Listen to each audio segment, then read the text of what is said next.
Hello everyone, Mr. Happy here, and welcome back to my Final Fantasy XIV Let's Play series. So, moving on to Dzemael Darkhold, the next optional dungeon after Stone Vigil. Now this is just like kind of like Cutter's Cry, where I called it quote-unquote optional. It's something you pretty much have to do anyway, because you're going to want to cap your Grand Company rank, and this is a required step. So Dzemael Darkhold can actually be unlocked in one of two ways. The first way you can actually unlock it is through a quest at level 41 here at the first Dicastrial Observatorium of Ethereal and Astrological Phenomena. Whew, that's a mouthful. There's a level 41 quest that'll unlock it, but the dungeon itself can't be done until level 44, so keep that in mind. The other thing that you can do to unlock it, and the way that you probably should unlock it anyway, is after you get to your first class rank with your Grand Company, you are going to want to unlock it at the Grand Company. And this is required in order to get to max rank. So before even doing Dzemael Darkhold, I highly recommend that you have enough Grand Company seals to save up to get to your first class rank. And also, big thing, you're going to need to finish your rank 2 Grand Company hunting log sooner or later anyway. All these Grand Company seals can help with the rank ups, and like I said, you're going to need it done anyway. Once that's done, you'll unlock it here in Corthus, and we can queue into the Duty Finder. So this dungeon, I'm actually planning at least on doing a full run of the dungeon. Though this is actually a very popular dungeon for speedrunning in order to get from level 44 to 50 in just a few hours. I'm going to look in the party finder real quick, see if there's any Darkhold groups going. Let's see what we got. Northern Thandle Fate Party, looking to buy Savage Might, selling turn 6 through 9 and Primal runs. Rank 8 Free Company, turn 11 1 or 2 chests, just a small town girl.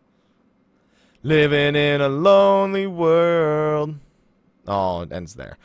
Mog Extreme, Holotali, Zodiac Run. Yeah, so it doesn't look like there's any leveling groups going on right now for Darkhold. But sometimes in the party finder, you will find a group that wants to do what are called first room runs. And it is what it sounds like. You pull every mob between the start of the dungeon and the first boss, and you kill them all as quickly as possible. You all leave the dungeon, and then you re-enter the dungeon. It's a very, very popular way of leveling, and it is very, very efficient, assuming you have the right jobs. You really need good AoE jobs like White Mage and Black Mage to really make it super efficient. Some jobs can get away without being super efficient as long as the other jobs accompanying it are there. Like, for example, you could have a Ninja and a Black Mage as opposed to like 2 Black Mages, or you could have a Scholar and a Black Mage as long as you make sure that Scholar is doing some sort of AoE at the very least. But with a White Mage, you really, really, really want to be level 45 before you go into here. And the big reason is every job, again, gets new abilities every 5 levels through their job quests. At level 45, jobs also get 4 armor pieces that are equivalent to level 50 pieces. They're item level 50, even though they are level 45. So these are excellent, excellent pieces to collect before doing this dungeon. That's regardless of the job you're on. You can do it at 44 just fine, but having these extra pieces just helps so much. I also went out of my way and got another Grand Company weapon. I couldn't buy the level 44 ones yet because I actually need the next rank in order to buy them. So, you know, I'm already 45, so I might as well just go in. And another thing is that you get the level 45, damn it, the level 45 White Mage ability is Holy. And this is one of the greatest abilities ever invented. It's a giant AoE that costs a ton of MP, and it stuns, and it is so good for speed running dungeons. It is an amazing tool, and it's even a great tool for mitigating damage on the tank because it's a giant AoE stun. So it's just awesome. The only downside really is that it costs a lot, and I mean a lot of MP to use. So you got to be a little bit careful. You got to kind of know your limits with this dungeon. Hey, Happy Fish. So it's me, Healer Happy, and we have Happy Fish. So there's a lot of different ways of doing this dungeon. I'm going to see how our tank decides we want to do it. We have a really good speedrunning composition with Dragoon, Black Mage, and a Paladin, but it looks like we're going to be doing it the slow and steady way. I'm not a big fan of doing it this way, so you know what? I'm just going to show you how good Holy is. Watch this. Watch this. I love it. Just pop it up in the air, It does a bunch of damage, stuns everything. You do that 2 or 3 times, you pop Shroud of Saints, you call it a day. Unfortunately, because I'm the only one AoEing, it's not very efficient, because otherwise I'll run out of MP. But I'll explain to you how the speedrun versions of this, and I may even do a separate video joining a speedrun version of the dungeon. It really depends. I haven't really decided yet. Also, I did Copperbell Mines before this, so totally forgot that healing the tank is a big thing. So there are these things in the first third of the dungeon called Crystal Veils. And basically what you're going to want to do is you'll normally want to pull enemies onto these veils, because you have an added advantage of taking almost no damage from this roaming enemy that just roams the halls and does ridiculously powerful AoEs.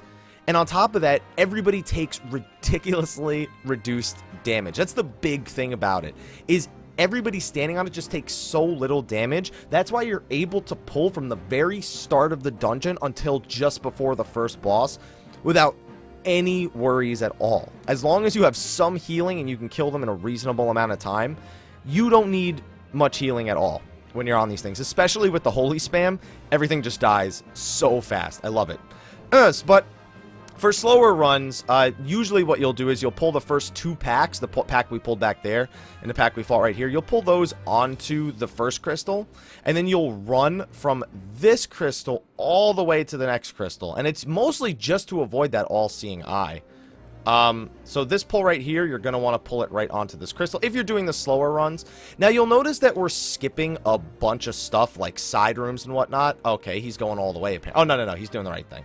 So, you'll notice that we're skipping a lot of side rooms. These rooms have those, you see that thing right there, that like that bluish light, I guess it is. That is a door. That is a switch for the door. And in order to activate it, you need to actually stand on it for a certain amount of time. Now, it goes faster the more people are standing on it, and we're going to run across those. You're going to have to unlock a few of those at some point in the dungeon anyway. But, whoops, that was the wrong ability. I moved Asuna to a different place on my bar. So I just used it by accident. My bad. But those side rooms, they have treasure chests, they have a few extra mobs. Most groups just flat out ignore them. It's very rare, even in the Duty Finder, to find people who are actually interested in going down those paths. So expect the, just expect to kind of skip those rooms. I gotta take a sip of water, man. I don't know what it is, but my throat's a little scratchy. Somebody recommended that I take a shot of extra virgin olive oil before I record to help with that. I'm gonna try that out. I've actually heard of that before. I don't know if I've heard of it exactly for that. For sore throat issues, I know I've heard about it. But yeah, it's a good idea. Okay, well, he didn't move fast enough onto the platform. The good news is we're all alive. The good news is I never got a heal off. So he was at like, I don't know, he fell to like 1100 HP before he got on here, which I was trying to do first. And yeah, that didn't go so well. So usually what you'll do is you'll pull all the enemies, and yeah, this includes with the speedrun, you'll pull all the enemies onto this platform, and then on this little crystal thing, and you'll pull them all back here so that the casters actually run onto the crystal, and then you'll just AoE them down. That's the normal way of doing this dungeon. Well, I say the normal way. That's the normal speedrun way of doing this dungeon, is to do just that.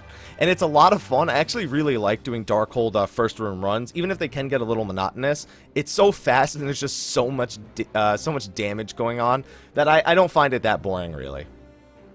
It's as unboring as I really think it could be, you know. It's not exactly thrilling, but it's not horrible at the same time. So, in order to get to the first boss, we do actually need to trigger that platform while this thing is circling around the room. So what I like to do is, I like to stone skin myself, wait until the all-seeing eye does an AoE, go and stand on it, and I'll just solo this on my own. I don't need anybody else really because I'm a healer. I can watch after myself. And with the stone skin, even if I take a hit, it's not going to hit me all that hard.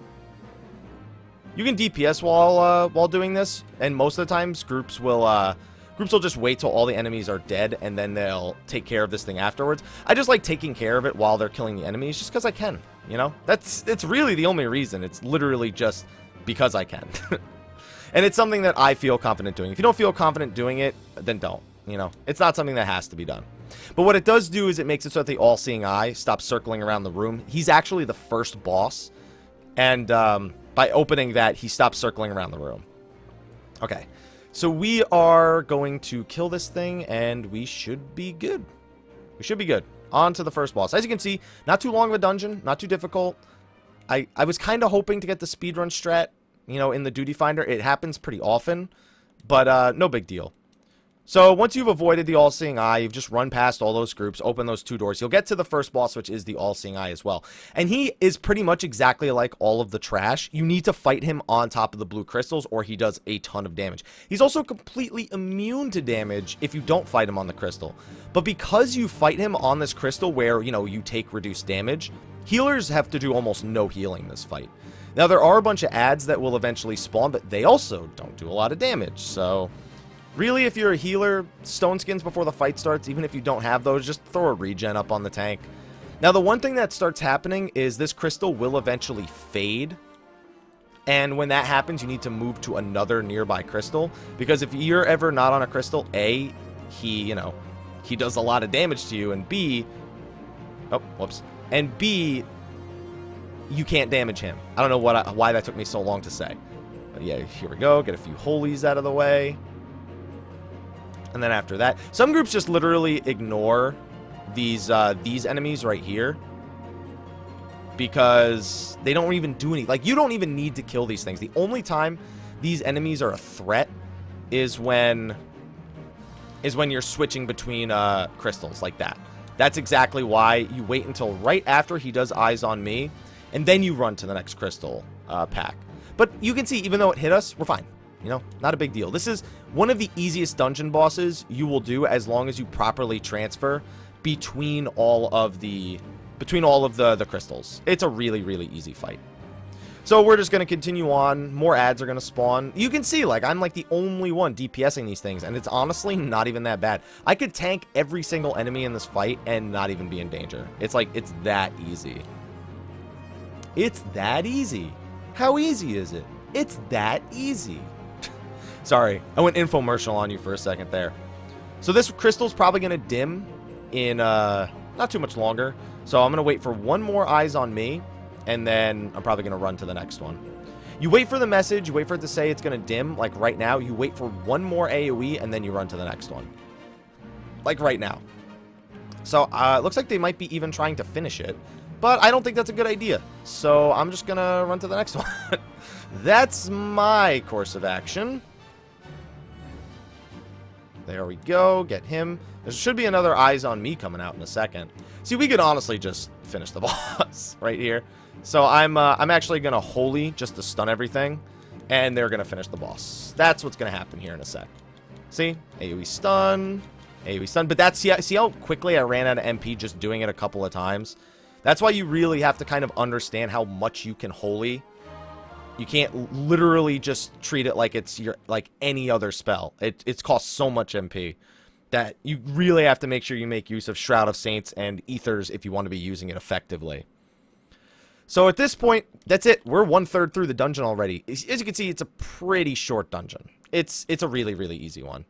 Now, another thing that's also common here is sack pulls, especially here. This is a part where it's very, very common.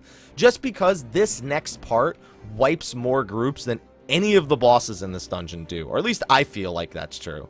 And that's because of this cliff coming up here that is a massive danger to everyone involved. Like, it's really dangerous.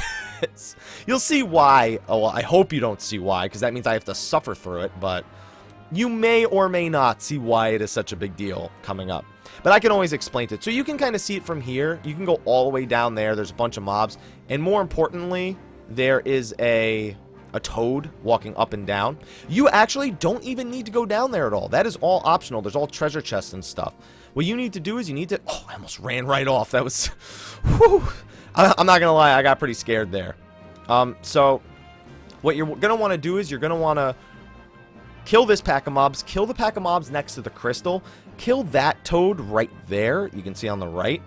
And then you're going to want to duck into the little cave on the left. That's actually the correct path you have to take. You'll see what I mean when we go that way.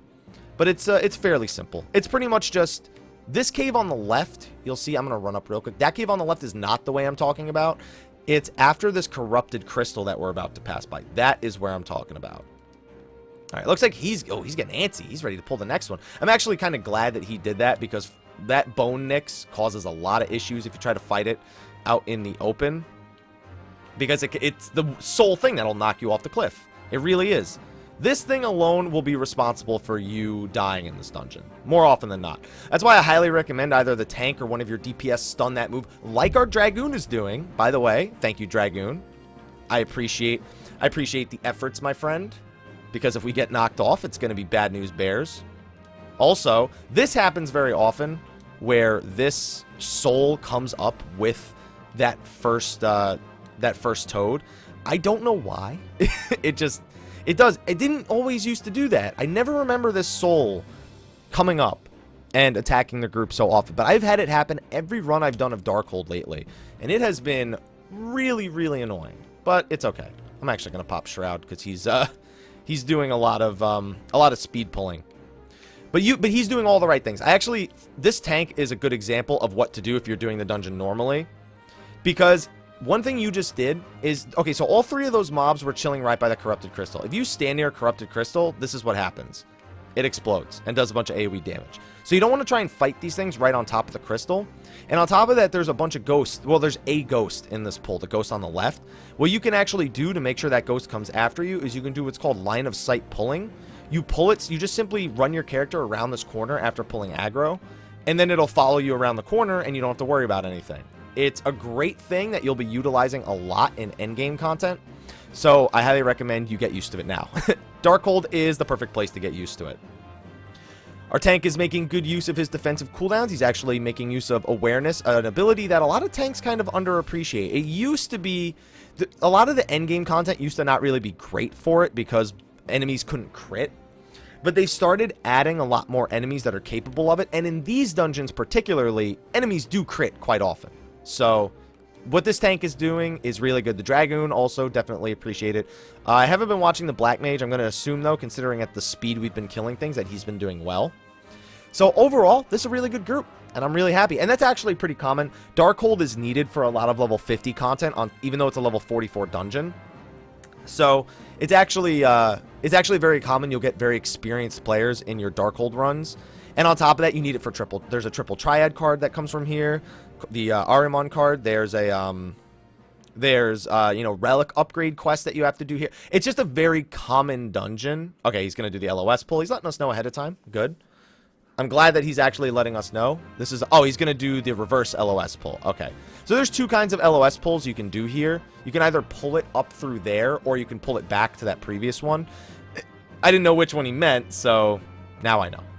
That's the best way I could really think to describe it. Now I know. But yeah, there's a lot of little tricks with this dungeon to speed it up. It's a really short dungeon, though. Like, we're already kind of approaching the second boss. We need to kill... I think we need to kill one more set of trash after this, and then we're at the second boss. Second boss is a very, very annoying boss, especially for casters. But, I think we'll be alright. I'm pretty confident we'll be alright. In fact, I can guarantee that we will be alright. Alright. After all that, alright. That's all I gotta say. Alright. So, just one more pull after this. And at this point, I'm just smooth sailing. So how are you guys doing? How's everybody doing at home? How's everybody's March? If you're in college, spring break is coming up. I think it's next week for most colleges. Something like that. I always hated that about college. I hate that spring break in college is in the... Oops. I just broke a cardinal rule. Please click that off. Alright, he's not going to click it off, but we'll be okay. I think he knows that I can handle it. I'm just going to stand next to him. I broke a very cardinal rule, regenning him before the pull. That's what I get for I stopped talking about the game, and bam, make a big mistake. He's LOS pulling again, something I appreciate. I'm going to stand near him because I'm pretty sure I don't have that I have aggro on most of these things.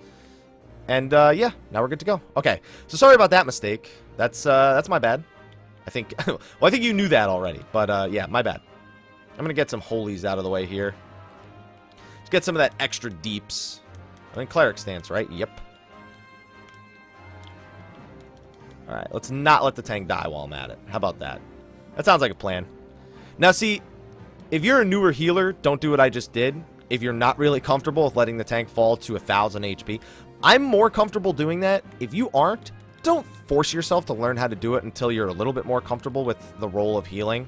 Because odds are you'll get a tank or two to yell at you if you do that, and you let them die.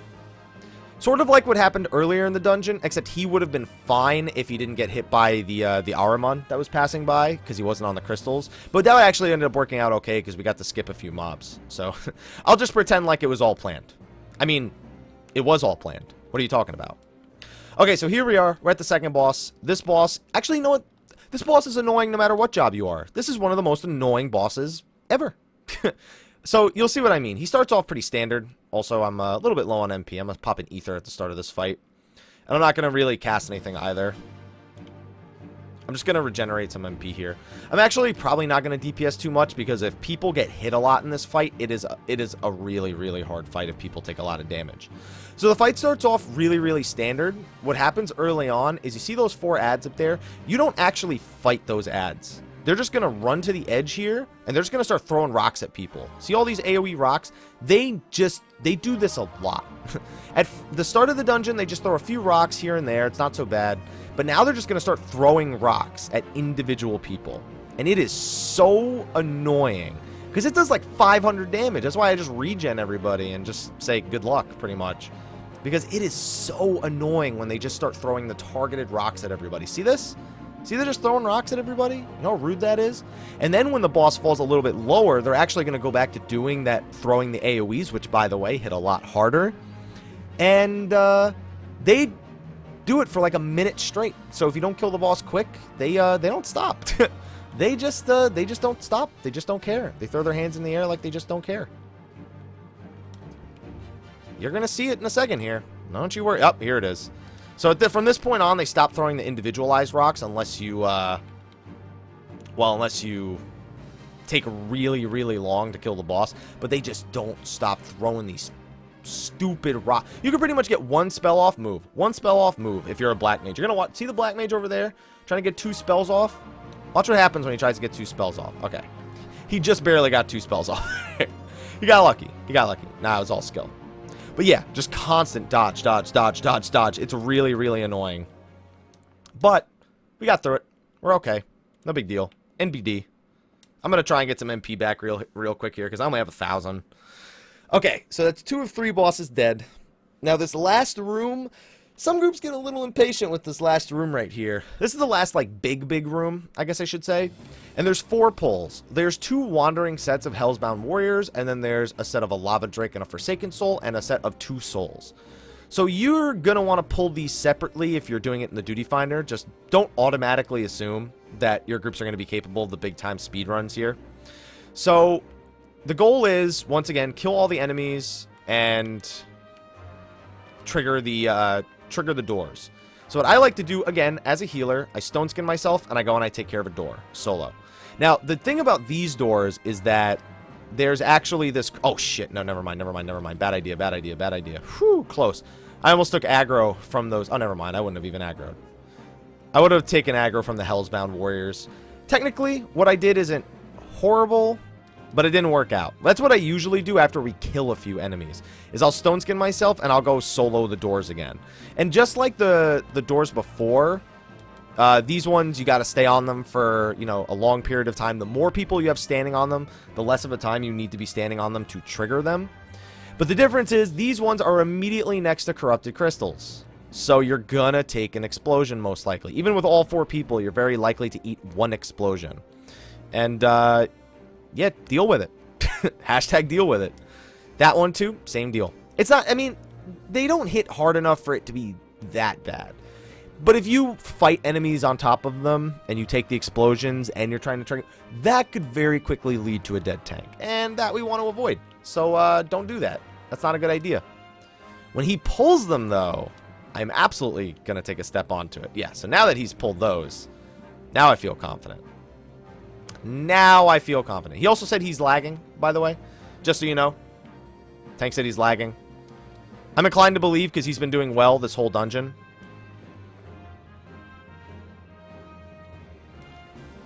This person's also going to help me with this. Alright. And we're good. Let's get out of here. See? Sure, took my HP a little bit low. But whatever. It's triggered. Now it's done. That's all that matters, is it's done. It's a done deal. We don't need to worry about it anymore. We do have one more to do, but I'll wait till after he pulls this next set of Hellsbound Warriors. I'm not going to do it beforehand. Now, these Hellsbound Warriors, I'm pretty sure do an AoE that hits pretty hard, so be careful. Okay, I'm not going to heal him. I almost healed him right as the pull started. Same deal. I'm going to do the same thing. I think the Black Mage is going to help me in the same way. Therefore, I am going to Stone Skin him as well. Alright. I'm going to trigger it once, and then I'm going to take a step on the platform, like this. See? Yep, he's helping me. That way we should only have to eat one explosion since he's here the whole time. And since we both have the Stone Skins, we shouldn't take too much damage. I just gave us both a regen, and we're good to go. See? No issue. Little tips and tricks. It's little things like that that you can do to impress your party, get your commendations, and get your mounts. Pretty much, yeah. Those little things, I definitely commend people who go out of their way to do those things. So that's why I do them. Because if somebody did that in my dungeon, I'd be like, thanks. Thanks, man. So even though this is the last big room of the dungeon, there are still a few. I think there's one or two more trash packs. I think this might actually be the last one. No. I think there's two more. Yeah, there's these lava drakes, and then there is a group of skeletons. And then the dungeon should be over. Is there anything else other than these lava drakes? Is there a ghost? Nope. Okay. So there's 5 enemies left, and then the end of the dungeon. So we're almost there. No big deal. NBD. I don't know why I'm saying that so much this dungeon. I think I'm just excited because this character has been a long time in the making to get to level 50. And now that I'm just focusing on my white mage, like, I'm getting there a lot quicker. It's funny, though, because my other character, my alt that I actually raid on, my level 50 bard, doesn't even have blood for blood yet, and I hate leveling on that character. But this character, I enjoyed it, I think because the main story and all the side quests really help you break up the monotony of fate grinding. Because you still do those things, yeah, but you don't spam them as much on your first character. And that's a pretty big deal, not spamming them. So I'm going to show you a little trick right here. One thing you can do if you're worried about your tank taking a lot of damage is you can swift cast Holy at the start of a pull to get the stun off in order to start healing your tank. It acts as the temporary mitigation, as I've been saying this whole time, and it allows you to get that first Holy off, and it allows you to eventually cast 2 or 3 Holies back to back.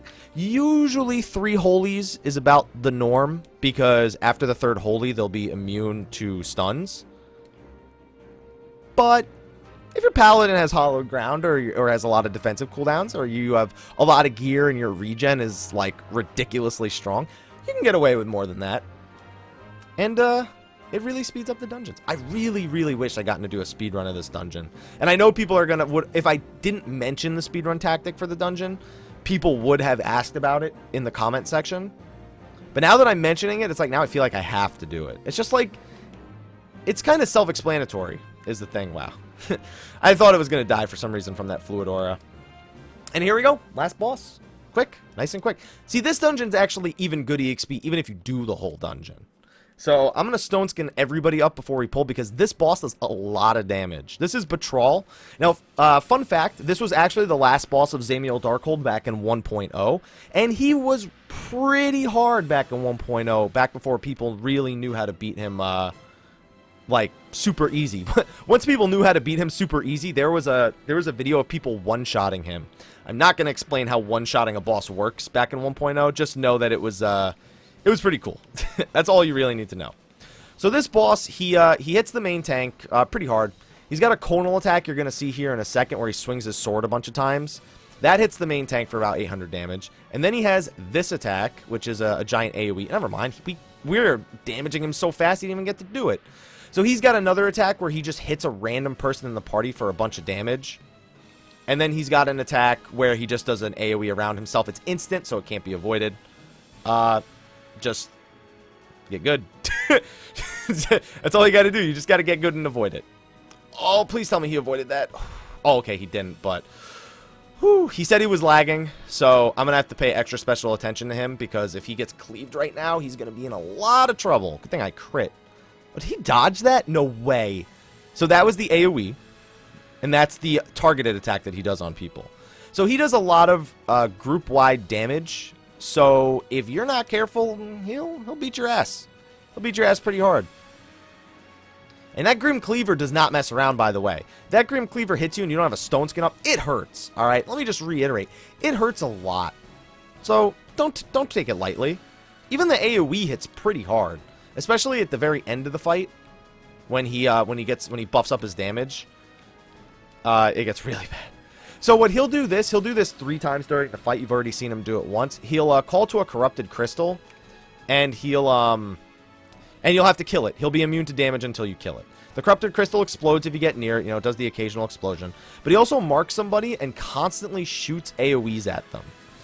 And he'll shoot 3 AoEs at them, and then he'll pick a new target depending on how quickly you actually kill the corrupted crystal. And if you get hit by that and you're not the tank, you're going to die. Like, I don't want to say you're absolutely going to die, but there's like a good 90% chance you're going to die. If you're missing any health at all, you're going to die as a DPS or a healer. It hurts a lot. So you're just going to want to, if you get marked by it, you want to stand away from the rest of the group since it is a line AoE. You don't want to force your party to have to get hit by it. So that's the big thing that you're going to want to do. And the other thing you're going to want to do is make sure it doesn't hit you. That's really one of the most important things. So see, he got marked, so now it's going to happen to him 3 times.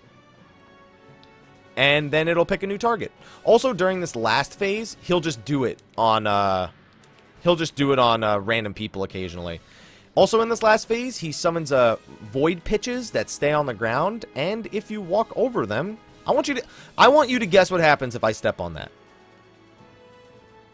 It does damage. That's what it does. It explodes, basically. It explodes and it goes away. But he'll keep spawning those, and you can get hit by multiple of them at once, so be very, very careful, because you definitely don't want that to happen.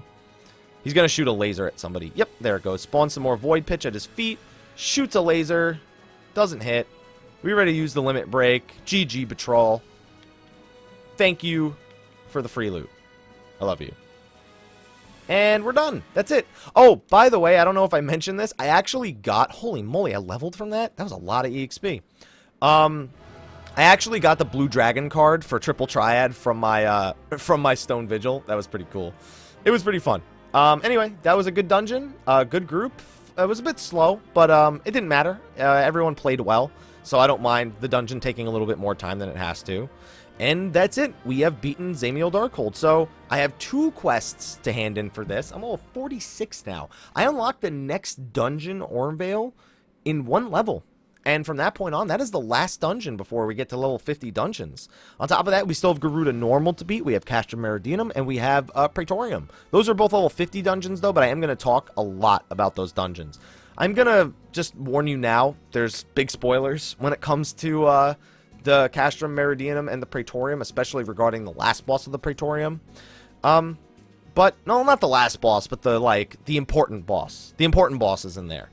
So, I am going to, warn everybody at the start, hey, there's going to be spoilers here. I am going to skip the cutscenes. It's just, I got to make mention of it, I got to make mention that there's going to be spoilers there. I'm actually going to return to the Steps of Nald and finish this quest real quick. And I think I get 1,200 Grand Company seals from completing this quest as well. Something like that. Also, Arrow 2. See, now is where I really got to figure out how I want to do my bars. Because I really like having the DPS abilities on the left side. So I think I might put Arrow 2 where Raise is now. It's times like this where I kind of just wish I was using... Oh, Gilding the Bilious is still a quest, huh? Alright, so I can't hit max rank yet. That's unfortunate. Oh, well, sort of. So, anyway... Yeah, I kind of want to... I got to figure out how I'm going to do my bars for the controller. I don't know how much I'm going to play with the controller at level 50. It's been fun leveling up with it, but I still personally don't prefer... I just play with keyboard and mouse all my life, when it comes to computer games. I'm so used to it, it's hard for me to, want to play with the controller, really.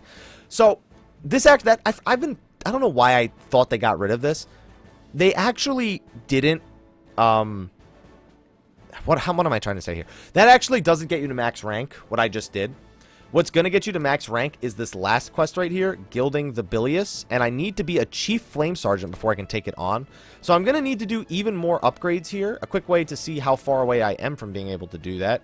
My cap on my company seals is 40,000. I think when my cap is 45,000, I'm level 47, I can accept this quest. This quest will unlock Ormvale. There's also another quest out in the world that unlocks it as well, I believe. But we're getting there. We're almost level 50. We're only 4 levels away. I'm going to basically be done leveling for the night. I do have a lot of videos to make between 45 and 50 because I have to talk about Beast Tribe quests now because those are a big thing. Got to show you guys where to unlock them, how to utilize them, ways that you can use them to help level, to get vanity rewards, make some extra gil, get venture seals. There's a lot of good uses for the Beast Tribe quests, especially when leveling secondary classes. So we got a lot of things to talk about in the coming videos, but I want to thank you for watching this video. Thank you for watching. Be sure to like, favorite, subscribe, and share, and I will see you guys in the next one. Until then, take care.